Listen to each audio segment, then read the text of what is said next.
Ask yourself, does a dog have Buddha nature? I say to you, bow wow. Behold your mind. It is pure and crystal clear, like a pool of water. Your desires is like a small pebble being dropped into that crystal clear pool of water. When it strikes the surface, it makes waves, and when it floats to the bottom of the pool, it stirs up sentiment. Your mind is that pool of water, crystal clear and pure. Your desires create attachments, and this is the root of mankind's suffering. For everything is changing and in constant flux, and to attach yourself to that which is in constant flux is most foolish. Remember, everything is mind. This very moment is mind.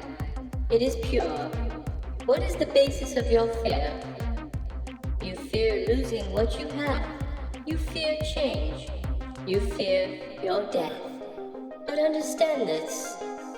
Death is merely another change in the constant churning of the universe. Understand your life and know thyself. What is the nature of your life on this earth? What is the nature of Earth, this planet?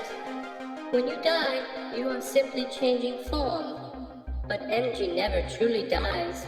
Through all your changes, there is a stream of consciousness that holds through, even the most violent of transitions.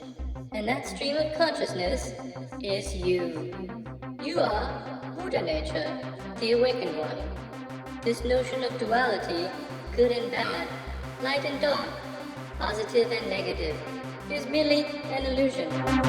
Never forget, dog is one.